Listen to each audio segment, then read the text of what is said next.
Читайте обязанности и понимаете, что смогли бы справиться с работой просто блестяще. У вас есть знания рынка и иностранного языка, специфических компьютерных программ, водительские права и еще целая куча нужных вещей. Правда, есть одно «но». В требованиях указано, что компании требуется работник в возрасте до 35 лет, а вам уже давно не 35. Пробуйте отослать свое резюме, надеясь на удачу, но вам отказывают. Это же дискриминация, возмущаетесь вы, и будете правы. Правда, большинство под этим словом понимает в первую очередь расовую дискриминацию, однако в сфере трудовых отношений данное явление также имеет место. Везде берут до 35, а после 35 иди ходи. Ну, они берут энергичных, молодых. За 50 набрать, если уборщица где-то. Пожилые только куда идут? Уборщицами, там еще что-нибудь, вот такое, такая простая работа.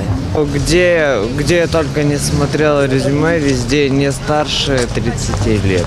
Люди, которые пытались трудоустроиться, как никто лучше знают, почему существует такая дискриминация и почему граждан среднего возраста с меньшей охотой принимают на работу. Их 100% не возьмут, потому что уже года и здоровье не то, силы не те. Я думаю, берут так с 25 до 35, ну, максимум до 40. Мне кажется, молодежи гораздо проще устроиться на работу, чем людям уже, которым за 30. Потому что так, предприниматели в основном где работают?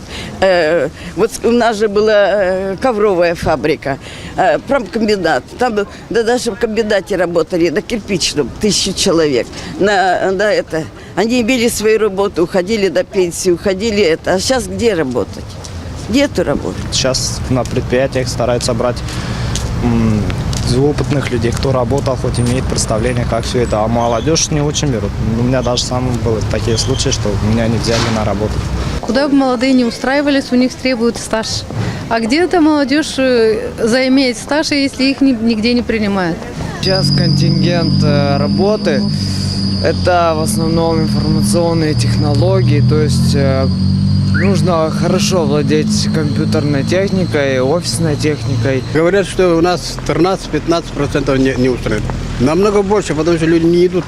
Да, они уже разочарованы, а разочарование – это подобно смерти. Координатор центра Сислаб Светлана Георгиева работает с людьми, которые не могут трудоустроиться. Несмотря на наличие высшего образования, не каждый человек самостоятельно находит себе работу. По ее словам, причина в том, что без опыта в трудовой сфере люди менее востребованы. Молодежь наиболее уязвима на сегодняшний день. Почему? Потому что они выходят из стен государственного университета, да, и, соответственно, сталкиваются при трудоустройстве с основной проблемой. Та проблема состоит в том, что нет просто-напросто опыта работы. И, соответственно, они сталкиваются с закрытой дверью одной, второй, третьей, и после того, как они понимают, что не могут найти себе рабочее место, принимают решение просто-напросто покидать Республику Молдову и применять свои умственные способности где-то за границей, нежели развивать здесь экономику Республики Молдова. Но чаще всего происходит то, что, допустим, вот у нас в свете закрытия банковских сфер, да, там около 3 банков были закрыты, и вот там очень много экспертов, которые в течение длительного периода работали только в одной сфере. И после того, как закрылись банки, они попали под сокращение, то есть они не могли найти себя в области трудоустройства. Они думали, что они просто-напросто не смогут справиться с какой-то другой функциональным обязательством, с каким-то другим функциональным обязательством.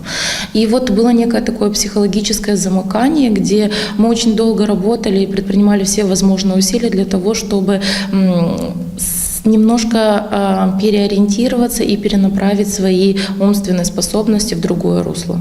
Несмотря на всевозможные причины, которые высказывают люди, существует мнение, что работу найти себе не может тот человек, у которого нет необходимых навыков.